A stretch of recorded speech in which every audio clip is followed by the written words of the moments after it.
Barang siapa yang berangkat haji dari biaya yang haram, kemudian dia mengucapkan labbaik, maka malaikat berkata, tidak ada salam sambutan baginya dan tidak ada keselamatan baginya hajinya ditolak.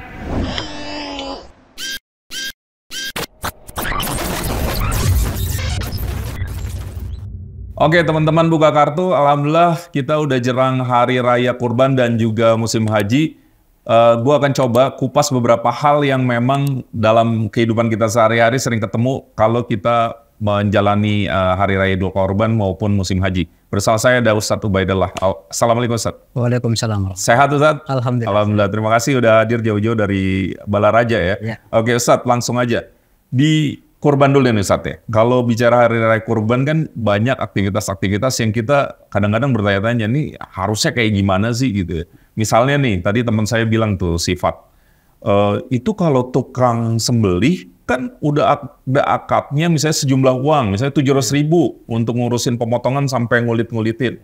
Dia boleh nggak sih ngetekin gitu ya bahasanya, saya mau kepalanya ya, saya mau organ tertentunya, gitu boleh apa sebenarnya nggak boleh sih? Baik, kalau bicara masalah hewan kurban, Rasulullah sudah jelas menegaskan ya, bahwa bagi si penjual jasa memotong hewan kurban itu tidak boleh dibayar dari bagian hewan yang dikurbankan. Meskipun kepala atau kulit, walaupun akad awalnya minta, seperti contoh, oke, saya mau per ekor sekian dengan catatan kulit buat saya, kepala buat saya, itu diharamkan oleh Rasulullah. Nah kan Ustadz juga takmir masjid ya, pengurus masjid. Jadi kalau ada nih, saya jasa sembelih. Saya bilang Ustadz, saya mau dibayar 700.000 tapi saya plus kulit. Ustadz langsung tolak tuh. Langsung tolak. Karena memang nggak boleh. Karena memang secara syariat tidak dibolehkan. Tuh teman-teman ya. Jadi ini kan lazim ya Ustadz ya. Mungkin Ustadz tahu juga ya. Dan memang selama ini ternyata dulu sebelum saya sampai di situ sering terjadi. Begitu saya melihat kok prakteknya seperti ini, maka sejak saya datang saya luruskan hal itu, sampai sekarang alhamdulillah praktek seperti itu tidak ada lagi. Ustadz ceritain betapa Islam tuh ngatur detil ya soal itu. Luar biasa. Yang berhak sebenarnya siapa Ustadz? Yang berhak diberikan daging atau? Itu pertama para muqarrib ya, yang menitipkan, yang berkurban. Itu jumlahnya sepertiga, kata Rasulullah, jangan lebih, yang penting jangan lebih dari separuh. Yang pertama muqarrib atau yang berkurban, jumlahnya sepertiga. Yang kedua fakir miskin yang jelas ya. Fakir miskin. Dan dalam hadis yang lain disebutkan juga orang kaya pun boleh sebenarnya. Boleh menerima gitu, boleh memakan itu. Orang non muslim? Orang non muslim juga boleh untuk hewan kurban. Masya Allah. Boleh. Islam itu rahmat lah ya. Masya Allah. Jadi muqarrib, fakir miskin, termasuk di situ di dalamnya fakir miskin itu ada non muslim. Terus orang-orang kaya pun tidak ada larangan. Orang kaya juga boleh, yang misalnya ada di sekitar masjid gitu ya. Jumlahnya sama-sama sepertiga? Tidak. Jadi sepertiga itu bagi muqarrib saja. Nah kalau untuk mustahik dan yang lain menyesuaikan aja. Hanya mungkin setiap rumah tangga dapat sekian gitu.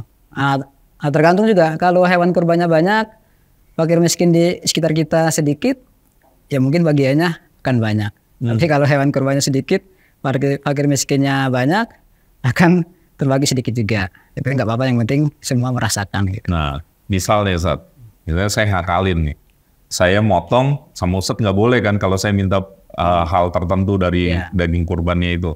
Terus saya bilang gini, ya udah deh, anggap aja saya fakir miskin, tapi saya ngetekin tuh, saya tetap mau misalnya kasihnya torpedonya atau apa ya kan, kalau Mas Ade kan seneng kan.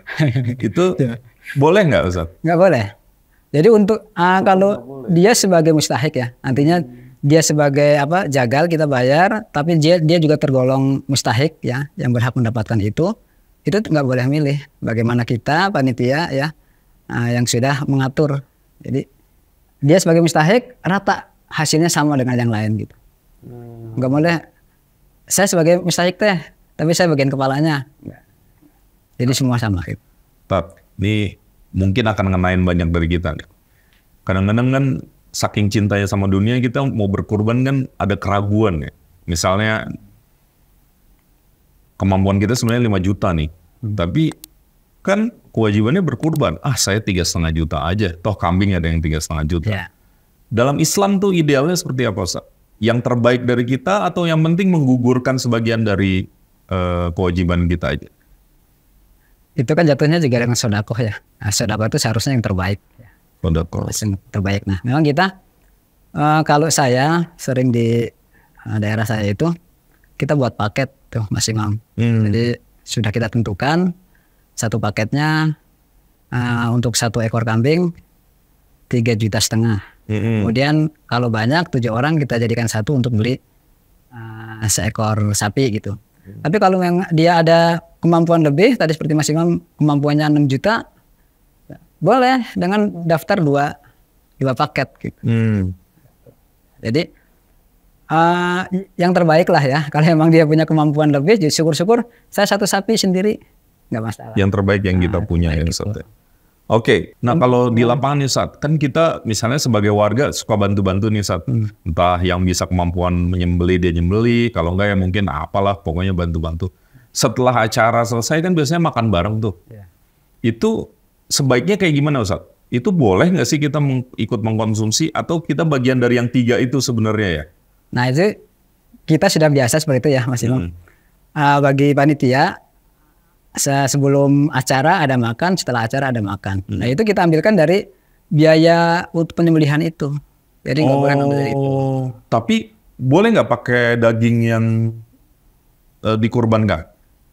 Kalau itu kan kalau dia sebagai mustahik sih boleh. Boleh. Atau dia bisa juga kan ya mungkin yang diambil adalah bagian dirinya ya. Maksudnya karena dia juga menyembelih di situ. Mukorib ya. Ya mukorib, dia jadiin makanan untuk dimakan bareng-bareng, itu jelas boleh jadi. Oke. Sekarang tolong ceritain kita soal sejarah dari berkorban. Kan secara umum ini kan kisahnya diawali oleh Nabi Ibrahim alaihissalam dengan putranya begitu ya, yang dinantikan selama berpuluh tahun dan seterusnya, tapi tiba-tiba Allah kasih ujian gitu. Ceritain soal itu Ustaz, mungkin bisa digabungkan dengan cerita nilai-nilai integritasnya ada nggak di situ? Karena kan berkorban ini identik dengan nilai pengorbanan, tetapi belakangan kita ngelihat maraknya kasus korupsi yang berbanding terbalik. Bukan memberikan kepada orang, tetapi mengambil hak orang, bahkan hak orang-orang miskin begitu ya. Karena ya korupsi di tempat itu udah merajalela Ustaz ya. Bahkan pengadaan Al-Quran juga udah pernah dikorupsi gitu. Jadi mudah-mudahan ini bisa menyadarkan juga nilai-nilainya dan sejarah singkatnya Ustaz. Silakan. Kalau sejarah mungkin seperti disampaikan Mas Imam tadi ya. Pertama diawali oleh Nabi Ibrahim. Ada perintah dalam Al-Quran itu supaya supaya melakukan kurban ya. Pada saat itu diceritakan Allah perintahkan anaknya ya yang untuk dikurbankan. Dengan keteguhan hati, kekuatan akidah, ketaatan beliau kepada Allah, beliau sami'na wa ta'na. Ini dahsyat ya, ini kan nggak masuk akal ya Ustaz ya? Luar biasa, itu anak yang diimpi-impikan selama bertahun-tahun, ketika lahir, dididik, sampai ketika anak udah mulai bisa diajak bicara, diajak bekerja sama, tiba-tiba Allah uji beliau dengan perintah itu. Tapi karena ketaatan beliau kepada Allah Subhanahu wa taala, sami'na wa ta'na. Walaupun pada akhirnya Allah ganti dengan seekor kibas yang besar. Itu Nabi Ibrahim itu kayak kita nggak ya waktu itu ya? Maksudnya kan beliau pasti beriman dan berakal ya. Dapat perintah untuk menyembelih itu kan wah luar biasa ya Ustaz ya. Betul, kalau kita memikirkan soal syariat dengan akal memang tidak masuk akal. Tapi kekuatan iman itulah yang membuat beliau tidak pikir panjang. Ketika ada perintah dari Allah, siap laksanakan. Memang kalau secara akal kita mungkin mikir, masa sih Allah kasih ujian seperti ini ya? Emang gak ada yang lain gitu. Nah, saya rasa itu pertama ujian Allah untuk Nabi Ibrahim seberapa kuat. Boleh nggak saya bilang ini jangan-jangan sebenarnya ujian integritas Allah terhadap Nabi Ibrahim juga ya? Iya, bisa jadi. Iya kan? Maksudnya kalau Nabi Ibrahim nggak beriman, tentu dia akan coba ngakalin kan. Gimana caranya biar bukan putranya misalnya. Bisa jadi. Atau gimana nawar caranya? Ya. Iya. Nawar ya. Iya kan nawar cari pembenaran gitu. Allah nggak bisa nih diganti misalnya sekian ribu kambing atau sekian ribu unta misalnya kayak gitu. Tapi nggak begitu kan. Amanahnya begitu. Dan Allah juga tidak akan berbuat zalim ya kepada hambanya. Ketika hamba itu siap melaksanakan semua apa yang diperintahkan Allah, pasti Allah kasih ya Pak keringanan-keringanan. Seperti yang dicontohkan oleh Nabi Ibrahim. Ketika Nabi Ibrahim sami'na wa ta'na, beliau hampir menyembelih anak, tiba-tiba dengan kuasaan Allah jadikan, Allah ganti dengan seekor kibas yang besar itu. Ini luar biasa ketaatan beliau ya. Kalau kita mungkin sekarang tidak ada yang sanggup seperti itu ya. Luar biasa beliau. Ustaz, setelah kisah Nabi Ibrahim ini syariat ini diturunkan terus. Betul. Ke nabi-nabi setelahnya, termasuk sampai nabi terakhir Nabi Muhammad. Ya. Ceritain Ustaz. Banyak kan ada dalam ayat disebutkan ya, ikutilah agama bapak moyangmu Ibrahim. Nah, dijelaskan dalam Al-Quran di situ. Apa saja yang ada yang pernah dilakukan oleh Nabi Ibrahim. Maka di dalam sebuah ayat surat Al-Baqarah itu, wa idibtala Ibrahim rabbuhu bikalimatin fatamahunnya. Ketika Allah berfirman ya, menguji Nabi Ibrahim dengan beberapa kalimat, dengan beberapa perintah, fatamahun. Maka Nabi Ibrahim menyempurnakan perintah itu. Diceritakan dalam Al-Quran, ya, salah satunya adalah penyembelihan hewan kurban yang harus diikuti oleh Nabi Muhammad dan umatnya. Dan Nabi Muhammad mengikuti ya Ustaz setelah itu ya. Ada nggak cerita-cerita Nabi Muhammad tuh dulu kalau potong korban berapa banyak? Nah kadang-kadang kan ada juga ya pemahaman yang mungkin perlu diluruskan, kurban itu untuk diri pribadi atau bisa untuk keluarga. Silakan Ustaz. Ada. Yang saya pahami memang banyak beberapa hadis yang menjelaskan jumlah Nabi Muhammad kurban. Di antara hadis yang sahih itu Nabi Muhammad menyembelih 2 kibas besar, beliau memotong dengan tangannya sendiri. Memotong dengan tangannya sendiri. Gitu. Seharusnya sih demikian ya. Kalau tidak mampu boleh ya. Boleh tadi menyewa dengan memberikan upah kepada ahli potong gitu. Apa maknanya Ustaz? Kenapa harus pakai tangan sendiri? Gimana ya? Kalau kan seharusnya kalau memang kita mampu, kenapa sih harus diwakilkan kepada orang lain gitu? Kalau hikmahnya menurut saya, apapun yang kita mampu lakukan aja. Insya Allah akan lebih di hati juga lebih nyaman. Terus kita tahu hukum bagaimana cara motongnya. Doanya mungkin kita juga akan lebih khusyuk. Kan itu hewan kurban kita potong, doanya pasti kan untuk diri kita ya. Doanya gimana Ustaz? Mau nih ada teman-teman yang pengen. Ada beberapa teks dalam doa itu, diantaranya adalah Bismillahi Allahumma hadamin Muhammad wa alihi. Bismillahi ya. Allahumma hadamin Muhammad wa alihi. Nah, kalau yang korban Mas Iman ya hadamin Imam Priyono. Yang lebih singkat ada boleh nggak Bismillahi Allahu Akbar langsung? Nah, itu juga boleh. Nah, boleh. Nah, itu ketika penyembelihannya. Boleh penyembelihan. Ustaz, boleh, ini cuma angan-angan saya nggak tahu benar apa nggak. Boleh nggak sih itu semacam dimaknai bahwa kita ya berkurban itu juga menyembelih sisi-sisi kehewanan kita, rasa hawa nafsu kita, rasa serakah kita. Karena kan menjadi rahasia umum ya. Saya pernah kemarin acara di KPK tuh. Mereka bilang sebagian besar bahkan semua yang korupsi Ustaz, itu orang kaya Ustaz. Bukan orang miskin, bukan orang yang kelaparan, bukan. Ini kan berarti hawa nafsu Ustaz ya. Boleh nggak saya memaknai hari raya kurban sebenarnya juga memotong sisi-sisi hewani kita? Betul ya.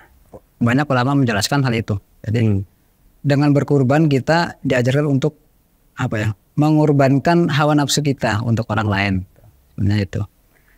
Dan tadi disampaikan oleh Mas Imam ya kaitannya dengan para koruptor kemudian berkorban dengan hasil korupsinya. Nah ini juga bagus sih. Nah, ini gimana tuh Ustaz? Luar biasa nih Mas Imam ya. Banyak hadis dan ayat menjelaskan ya. Di antaranya Rasulullah bersabda dalam sebuah hadisnya, ya ayyuhan nas ya, innallaha thayyibun la yuqbalu illa thayyibah. Apa artinya? Riwayatnya Imam Muslim ya. Wahai manusia, sesungguhnya Allah itu maha baik dan Allah tidak menerima sesuatu kecuali yang baik-baik. Nah, diceritakan juga dalam sebuah hadis itu ya, barang siapa yang memakan ya, satu suap makanan dari yang haram, maka doanya tidak akan diterima selama 40 hari. Makanya ketika hasil haram kita gunakan untuk kebaikan tidak ternilai sama sekali, Mas Imam. Tidak ternilai sama sekali. Bahkan ada sebuah hadis yang menyebutkan apabila seseorang mendapatkan harta dari yang haram, kemudian dia infakkan, dia sedekahkan kepada orang lain, kemudian orang lain mendoakan semoga hartamu berkah. Kemudian dia berinfak lagi, bersedekah lagi kepada orang lain sampai semua harta hasil haramnya habis karena dikurbankan, kata Rasulullah, melainkan itu jalan baginya menuju api neraka. Jadi udah capek-capek berkorban, justru itu sebenarnya jalan baginya menuju ke neraka. Bahkan dalam hadis lain, semua kebaikan yang kau lakukan dari harta haram itu nilainya tidak lebih baik daripada sayap seekor nyamuk. Jadi tidak ada nilainya. Makanya hati-hati bagi kita semua dalam melakukan kebaikan, kita usahakan semuanya dari yang halal. Termasuk ini nanti kaitannya dengan ibadah haji nih. Kita haji dari korupsi. Nah ini ada disebutkan dalam sebuah hadis juga ya. Barang siapa yang berangkat haji dari biaya yang haram, kemudian dia mengucapkan labbaik, maka malaikat berkata tidak ada salam sambutan baginya dan tidak ada keselamatan baginya hajinya ditolak. Sampai segitu. Nanti haji kita bahas lagi, Ustaz. Saya mau balik lagi nih. Saya mau najemin lagi nih. Jadi ini kalau kita kurban pakai uang korupsi itu tertolak ya, Ustaz? Tertolak. Tidak hanya tertolak, bahkan jalan menuju neraka. Nggak ada neraka ya. Hadisnya sahih itu, Ustaz? Sahih. Bukan sekedar ditolak, tapi justru itu jalan menuntun baginya ke api neraka. Kata Allah, sesuatu yang baik tidak bisa dihapus kecuali dengan kebaikan. Nah, ini kadang-kadang ada pembenaran ini, Tat. Si fulan misalnya korupsi, misalnya 10 miliar misalnya. 10 miliar ini kan nggak semuanya korupsi ya, sebagiannya mungkin ada hak saya. Nah dia bikin pembenaran. Ya udahlah 1 miliarnya saya sodakokan dengan cara saya berkurban misalnya sekian ribu sapi di Idul Adha. Itu bisa nggak mensuci harta dia, menyuci harta dia? Harus jelas dulu. Ya. Harta itu harus jelas dulu. Kalau dia benar-benar itu bagian dia, hak dia dan itu halal bagi dia, nggak masalah. Tapi ini kan masih berbaur, campur. Ini gaji atau hasil korupsi gitu. Jadi harus jelas dulu hartanya itu halal atau tidak untuk ibadah. Oke, tapi kalau sodako bisa nggak mencuci hasil korupsi, Ustaz? Nah tadi saya sampaikan. Nggak bisa ya? Ya, sebagian dia sodakohkan kepada orang lain, kemudian orang lain mendoakan semoga hartanya berkah. Ya, tadi menuju jalan menuju kepada neraka. Jadi bukannya mensucikan, tapi justru tetap aja mengarahkan dia ke neraka. Ih, serem juga ya, Masya Allah. Hati-hati dengan harta haram ini. Pernah ya, Anas bin Malik minta kepada Rasulullah, ya Rasulullah, doakan aku supaya aku menjadi orang yang doanya senantiasa dikabulkan. Maka Rasul bersabda, wahai Anas, perbaiki dulu hasil usahamu. Nah, karena barang siapa yang memakan dari hasil yang tidak halal, doanya tidak akan pernah dikabulkan oleh Allah Subhanahu wa taala. Ngeri banget ya, udah dituntun ke surga, doanya nggak kabul ya. Makanya untuk yang haram itu bukan hanya tadi ya, bukan hanya amal ya. Doa tidak dikabul ya. Tadi amalnya tidak diterima. Terus semua barang-barang yang kita beli dari harta haram kemudian kita gunakan untuk ibadah juga diharamkan. Dalam sebuah hadis disebutkan ya, barang siapa yang membeli satu pakaian, ini juga kaitannya mungkin dengan haji nanti ya. Dengan harga 10 dirham dan dalam harga 10 dirham itu ada 1 dirham yang haram ya, maka ibadahnya atau sholatnya tidak diterima selama pakaian itu dipakai. Makanya sekali lagi berhati-hati dengan yang haram. Wah, ini terima kasih banyak nih Ustadz nih, benar-benar lumayan dikupas nih hal-hal yang sebenarnya biasanya kita tahu sebagian-sebagian aja. Ternyata nih dampak harta haram tuh banyak banget masalahnya Ustadz ya. Termasuk jangan digunakan untuk berkurban karena percuma. Percuma. Ya. Oke, tadi Ustadz udah masuk ke haji nih. Sekarang masuk ke haji. Berarti kalau naik haji pakai uang haram diterima nggak Ustadz? Ya, tadi hadis tadi yang saya sampaikan. Ulang Ustadz, diterima nggak? Itu jelas tadi hadis hajinya tertolak. Ketika dia mengucapkan labbaik ya, tidak ada sambutan baginya ya. Tidak ada kebaikan baginya dan hajinya tertolak. Nah, ketika tadi pakai baju ihram segala macam, tapi dari hasil daftarnya semua biayanya dari hasil haram, baju yang dipakai tadi kata Rasulullah tadi 1 dirham dari harga 10 dirham dipakai selama haji, maka sholatnya, ibadah hajinya, tawafnya, jumrohnya semua ditolak oleh Allah Subhanahu wa taala. Jadi ibadah di Islam tuh penuh integritas ya Ustaz. Luar biasa. Ustaz, saya punya kutipan bagus. Bedanya reputasi dan integritas itu, katanya itu layaknya kita menghadiri pemakaman. Reputasi citra itu adalah hal-hal yang disampaikan para pelayat. Wah, reputasinya beliau seorang ustadz, reputasinya beliau seorang presenter. Tapi kalau integritas katanya Ustaz, apa yang diucapkan malaikat kepada si jenazah? Islam tuh mengajarkan itu Ustaz. Mungkin kita korupsi orang nggak ada yang tahu ya Ustaz. Tapi Islam ngasih tahu bahwa ingat ada Allah, 10 dirham dari sebuah pakaian itu 1 dirhamnya saja itu tidak halal, itu tertolak. Betul. Itu ya Ustaz. Kayaknya dalam sebuah hadis juga disebutkan ya, Allah tidak melihat seseorang itu dari penampilan, dari jabatan, dari sebagainya. Yang Allah lihat kesolehan amalnya, ketakwaannya. Jadi yang dimaksud kesolehan amal itu ya semua yang ia amalkan, ia ibadah kepada Allah, semuanya bersumber dari harta, dengan harta yang halal. Cara pelaksanaannya pun dengan contoh Rasulullah SAW. Ustadz, bagaimana pemaknaan Ustadz dengan kondisi misalnya cukup banyak orang yang sudah berhaji tapi tersangkut kasus korupsi. Jadi kan jadi terindikasi lagi balik ke cerita Ustadz yang awal. Jangan-jangan dulu waktu berhaji juga ada harta tercampur di situ. Apa yang Ustadz bisa katakan kalau soal-soal itu? Karena kan banyak sekali ya saya rasa narapidana kasus itu yang berhaji kan. Pernah berhaji. Kalau saya berkesan mungkin ya, bentuknya sebuah pesan ya. Sekali lagi. Gak apa-apa Ustaz, ini diangkat gak apa-apa Ustaz. Ayo Ustaz, saya temenin. Pesan kepada semuanya. Sekali lagi apapun ya yang akan kita lakukan, ya kita lakukan dengan baik semuanya. Dari caranya, kalaupun itu berkaitan dengan harta, dari hartanya. Karena nanti kaitannya memang ketika kita melakukan sesuatu itu tidak dengan baik, ya tadi ya efeknya amal yang kita harapkan ditolak oleh Allah, doa yang kita panjatkan ditolak oleh Allah. Makanya bisa jadi ketika doa ya di Masjidil Haram ya, mohon ampun kepada Allah, mohon diberi rezeki, keamanan, keselamatan. Tapi ternyata dari hal-hal semuanya itu dilakukan dari sesuatu yang tidak halal, maka doanya ditolak. Wajar kalau suatu saat nanti dia akan teruji lagi, tersangkut dengan sudah haji berkali-kali tapi kok ini ada kasus korupsi, luar biasa. Nah, karena bisa jadi itu awal keberangkatan ibadah dia tidak dengan cara yang halal, maka doanya semuanya ditolak. Nah, ada akhirnya dia mendapatkan ujian lagi. Boleh nggak saya analogi kayak gini Ustaz? Mungkin ini tidak apple to apple ya, maksudnya nggak bisa sebanding ya. Kan ada yang bilang Ustadz yang bilang kalau saya nggak salah, boleh dikoreksi Ustadz. Bagaimana kita mengetahui orang mendapatkan Lailatul Qadar? Nah, ada salah satu jawaban Ustadz, lihat aja akhlak dan ibadahnya pasca Ramadan.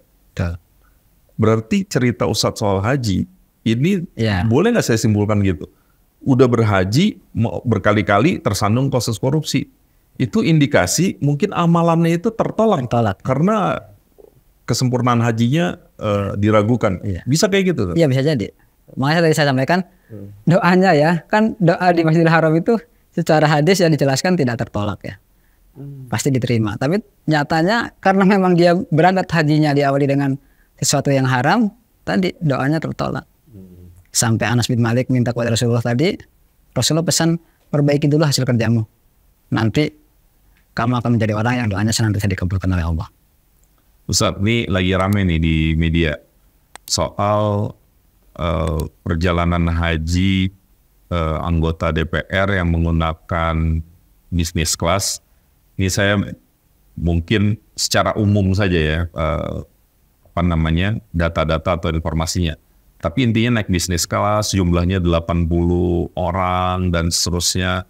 Itu menurut Ustadz gimana Ustadz? Ini berlebihan nggak gitu? Atau jangan-jangan menggunakan fasilitas yang kita khawatirkan gitu ya, menggunakan fasilitas yang bukan haknya misalnya. Dari upgrade ke bisnis kelasnya, dari jumlah kuotanya, apa iya perlu pengawasan 80 orang dan seterusnya. Bagaimana kita melihat ini? Kalau Ustadz sendiri ngeliatnya gimana? Kalau menurut saya, ibadah itu tidak perlu berlebihan ya. Ibadah itu tidak perlu berlebihan. Yang penting, pertama kita ikhlas lillahi ta'ala, kemudian apa yang kita lakukan sesuai dengan contoh Rasulullah. Insya Allah amal kita akan diterima. Adapun tadi yang dikhawatirkan menggunakan harta haram atau tidak, nah ini saya agak khawatir ya. Bisa jadi memang itu bukan haknya. Ketika bukan haknya dia ambil, nanti juga berakibat pada hajinya tadi yang tidak diterima oleh Allah Subhanahu Wa Taala. Jadi kalau jadi pejabat tuh harus serajin mengkurasi mungkin ya.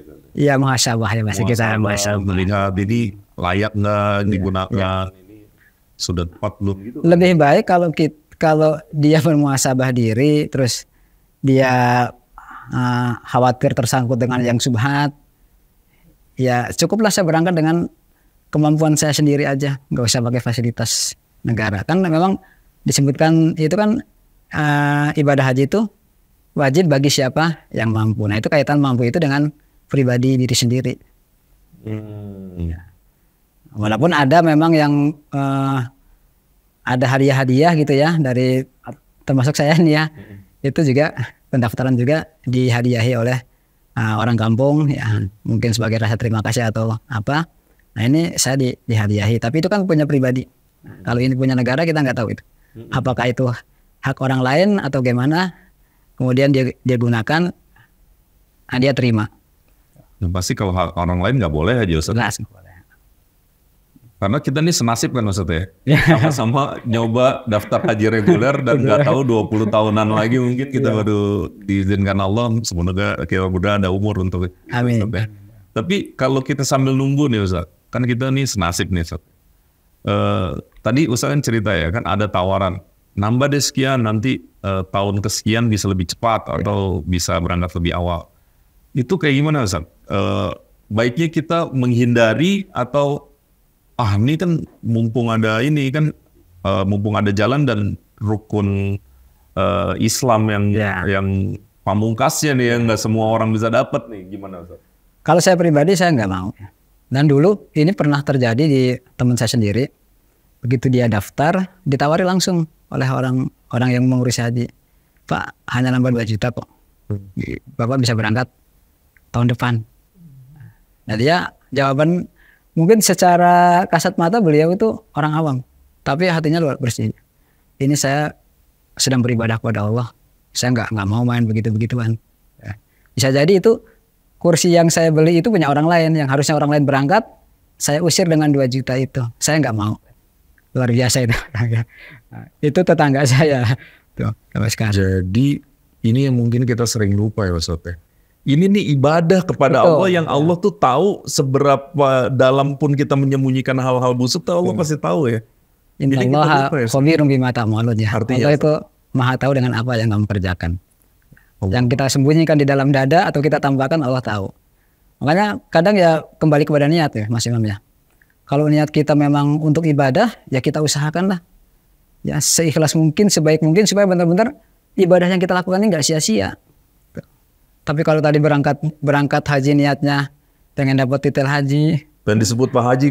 Dan saya dengar hanya di Indonesia Mas Imam. Punya gelar haji ya. Di luar nggak ada. Iya juga siapa gitu ya. Syekh di Arab Saudi persen dari panggil haji siapa gitu. Tidak ada gelar haji. Bermaksud apa ya? Ngeledek gitu ya. Kita hanya menyampaikan aja nih mungkin khawatir berlebihan dengan jadinya Ustaz. Ini mungkin Fat juga pernah ngikutin nih, ada informasi kan bahkan salah satu syekh di Arab Saudi itu pernah menyindir gitu ya jamaah Indonesia yang rajin selfie, rajin foto begitu ya di Masjidil Haram, mau mungkin juga di Nabawi. Ustaz ada nggak masukan soal itu? Itu kan jangan-jangan soal integritas juga ya, yang menunjukkan bahwa sudah ada di Masjidil Haram. Kalau sekedar untuk memori mungkin ya, tapi tidak juga perlu di-upload kemana-mana, apalagi sampai mengambil untuk kenang-kenangan mengganggu ibadah haji.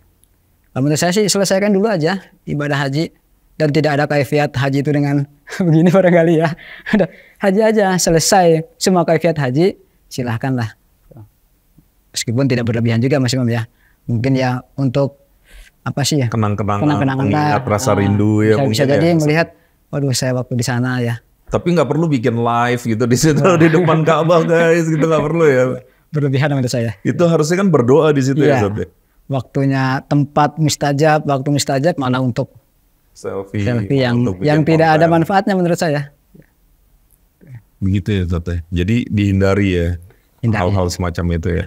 Masa kita sholat berjamaah di selfie gitu ya. Sama lah seperti itu. Belum lagi Ustaz ini ya Ustaz ya. Manusia kan lemah ya.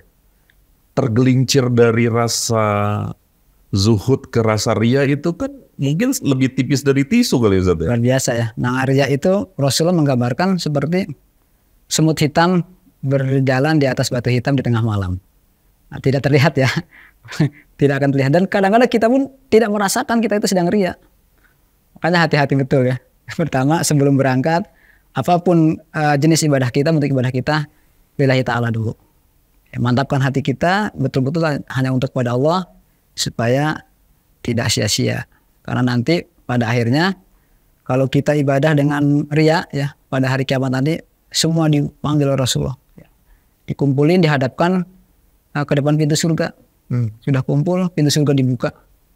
Mereka semua melihat betapa indahnya surga itu.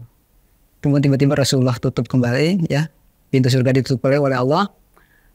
Pergilah kalian, ini bukan bagian kalian. Mintalah kalian kepada orang-orang yang dulu kalian beribadah untuknya. Sehingga saya ibadah haji pengen dilihat Mas Imam. Nanti di hari kiamat saya minta Mas Imam, mana surga saya? Sampai segitu. Nah ini terus kemudian mereka yang melakukan itu, kalau bahasa kita mah, waduh sakit amat ya. Mungkinlah kita sudah tahu nih sebagai ahli neraka nih yang tidak akan masuk lewat pintu itu. Tapi mbok aja jangan dikasih tahu dulu sih keindahan surga. Ya kan akan lebih menyakitkan tuh. Iya. Udah kita bayangkan luar biasa indah punya kita, ternyata Allah tutup. Ternyata bukan punya kita. Bukan punya kita. Luar biasa sakit hatinya gitu. Itu yang akan didapati orang-orang yang ria. Orang yang beribadah karena ria, karena selain Allah. Semoga kita semua dihindarkan ya Ustaz ya dari hal tersebut ya, dan bisa menjaga hati yang lemah gitu ya. Soal haji Ustaz, ada lagi nggak yang Ustaz soroti? Kan tadi kita sudah mulai soroti nih kalau pengen mempercepat gitu ya. Tapi kalau cuma sekedar mengupgrade karena kita punya kelebihan rezeki boleh Ustaz ya. Misalnya kita punyanya haji reguler, Allah kasih rezeki, titipkan rezeki, kita pengen naik ke haji plus, kayak Pak Ade ya kan rezekinya alhamdulillah dikarenakan banyak ya, jadi naiknya yang plus. Atau naik ke roda itu juga boleh Ustaz ya? Boleh, masalah. Nggak masalah ya. Karena memang sesuai dengan biaya juga ya. Nggak mengambil hak orang lain. Dan itu memang bukan kursinya orang lain kan. Emang kursi yang ada masih kosong kita beli. Jadi kita tuh harus rajin menghisap diri. Betul. Ya, jadi muhasabah itu sangat penting untuk melihat sejauh mana sih kualitas ibadah kita. Sejauh mana sih persiapan kita menghadapi hari kiamat. Padahal Allah berpesan dalam ayatnya, ya ayyuhalladzina amanu taqullaha wal tanzur nafsum ma qaddamat lighad. Hai orang yang beriman, bertakwalah kepada Allah. Hendaklah setiap diri melihat apa yang telah ia lakukan untuk hari setelah, ya untuk hari esok, maksudnya hari esok itu hari kiamat. Nah kita kalau kembali lagi ke tadi ya, kita tidak rajin hisab ya, kita merasa ibadah kita sudah pas, sudah paling rajin, sudah paling benar, paling soleh, si paling soleh. Ya tidak, ya ternyata memang banyak hal-hal yang tidak dibenarkan oleh Allah telah kita lakukan. Maka kata Umar, hasibu anfusakum qabla an tuhasibu. Hisablah diri kalian ya sebelum kalian nanti dihisab oleh Allah Subhanahu wa taala. Dan ini ya Ustaz ya, katanya orang hidup tuh harus diantara dua hal ya, antara roja dan khauf. Ya betul. Makanya ada rasa takut dan rasa harap. Iya, karena ada doa ya, doa-doanya orang beriman itu dia berdoa dengan rasa khufyah ya. Rasa takut dan juga penuh harap, takut ibadahnya tidak diterima, ya takut banget ibadahnya tidak diterima. Kemudian dia juga berharap banget, ya. Berharap banget. Maka dengan rasa takut dan berharap itu akan memperbaiki kualitas ibadah kita. Bagaimana caranya nih, ya, supaya ibadah saya diterima, ya. Yang saya takutkan tidak terjadi, maka semakin baik kualitas ibadah kita. Kayak kalau anak sekarang nih, itu tuh bisa di-prank ya kalau kita riak. Itu kan kayak di-prank ya, dihadapin di depan surga, dibukain, tapi udah tahu ditutup lagi, ini bukan buat kamu. Tuh dahsyat itu, prank yang paling dahsyat tuh. Iya kan, kalau pikir-pikir kan, kalau anak sekarang bahasanya prank ya. Makanya sekali lagi penting ya bagi kita hisab ya, muhasabah. Sebelum nanti kita dihisab ya, pada hari kiamat nanti minimal ada 4 pertanyaan yang akan ditanyakan pada seorang hamba ya. Dalam sebuah hadis disebutkan la tazulu qadam abdin yaumil qiyamah hatta yus'ala an arba ya. Tidak bergerak kaki seorang hamba pada hari kiamat sehingga ia ditanya 4 perkara. Di antaranya adalah an malihi min aina tasabah wa fi ma anfaqah. Tentang hartanya dari mana ia dapatkan dan untuk apa ia gunakan.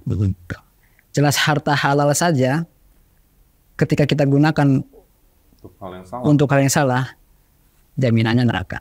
Hisab lagi. Nah, makanya sebelum ini dihisab minimal kita 4 ini nih, ya. Ini baru satu ya.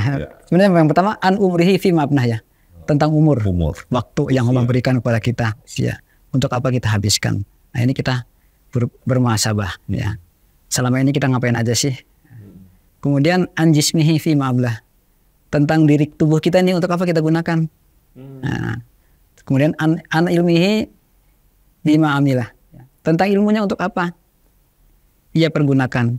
Nah, sebagai contoh kecil aja ya, nah, Mas Imam ya, kita punya ilmu nih, wajib sholat, udah kita ketahui ya, tapi ternyata tidak kita amalkan.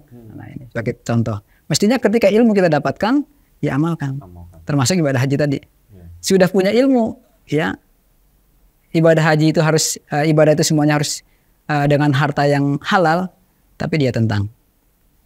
Nah ini, maka sekecil apapun ilmu yang kita gunakan, yang kita miliki, kita praktekkan, termasuk haji, kurban tadi dan lain sebagainya. Kemudian terakhir tadi harta. Dari mana kita dapat, untuk apa? Halal dapat digunakan tidak baik, tiketnya neraka. Apalagi tadi dapatnya nggak halal digunakan justru menuntun ya tadi. Tapi kalau naasnya itu kalau dapatnya aja udah nggak halal, mau dibuat apa juga jadi nggak halal ya. Itu yang bahaya juga ya. Bahkan tadi bukan sekedar ditolak, itu menuntun ya. Menuntun jalannya menuju ke neraka. Menuntun bahasanya Ustaz ya. Hadisnya soki gitu Ustaz ya. Insyaallah saya. Jadi 4 ya yang akan dipertanggungjawabkan. Pertama apa Ustaz? Biar ingat nih Ustaz, diulang Ustaz. Tentang umur, tentang waktu. Umur, terus badan jasad, terus ilmu, ketiga baru harta ya. Ya. Tapi mudah-mudahan bisa jadi hafalan baru, jadi ingatan, jadi nice. Ustaz, jazakallah khair.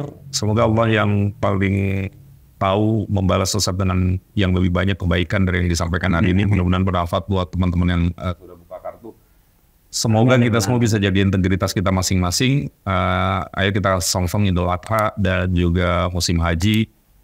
Dengan sukacita kita doakan semua orang tua kita, sahabat kita yang sedang menunaikan ibadah haji bisa mendapatkan haji yang mabrur. Kita semua yang mungkin belum mendapatkan kesempatan diberikan Allah Subhanahu wa taala mudahkan untuk naik haji pada waktunya dan naik haji yang mabrur ya, yang baik dengan cara yang sesuai dengan syariat. Terima kasih teman-teman, sampai jumpa sekali lagi Ustaz, jazakallah khair. Terima kasih, sampai ketemu. Ustaz Ubaidillah, saya Mampu pamit. Assalamualaikum warahmatullahi wabarakatuh, sampai jumpa.